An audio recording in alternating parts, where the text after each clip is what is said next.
People tell us every week that our information has helped save their life. If you agree that this is helpful information, please like, share, and most of all, subscribe, because nothing makes a channel like subscriptions. When I was 20, a dentist filled a cavity. It was in the tooth, not the very last tooth, but the next to the last tooth on the upper jaw on the left. And it hurt for 20 years. Every time I bit down, I kept telling the dentist, it hurts. And another dentist finally agreed to try to grind it down a little bit about 20 years later, and I got immense relief. So I'm guessing there was a little bit of what you might call malocclusion. Is that right? Yes, you think of more teeth than just one, but the tooth was high, too much filling in. When you put your teeth and just touch them together, you probably feel that tooth hit first. Then you clench your teeth. There's tremendous force in clenching your teeth and chewing. It was tender. And I actually felt cold. And that is, as crazy as this sounds, but cold sensitivity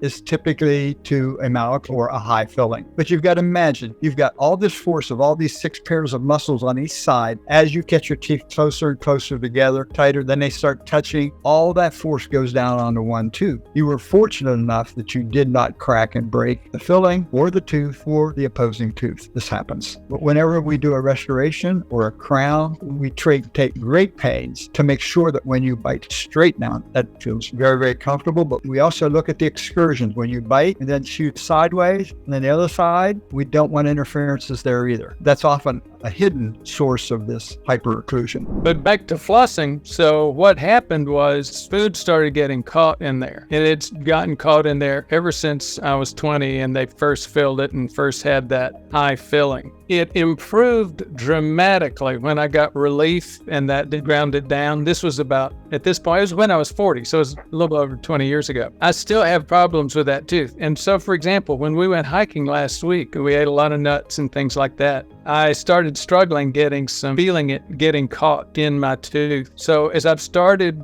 upping the ante on my flossing, it felt painful at first, but now it's starting to calm down. If anybody knows about the reduction of inflammation, it's you. I think this is what's happening right there. Your gingiva is literally getting tougher. That's what it comes down to.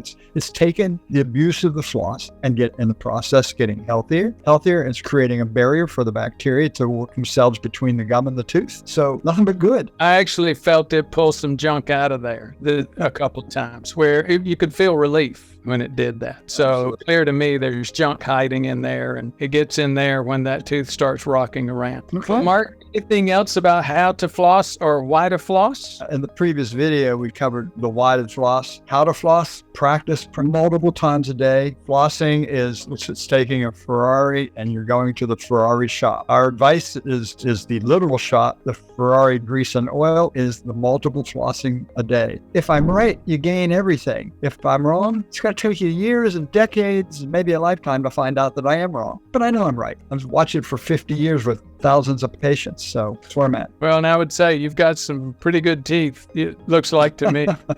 Well, I'm blessed. That's all there is to it. Thank you so much for talking to us about how to floss and why.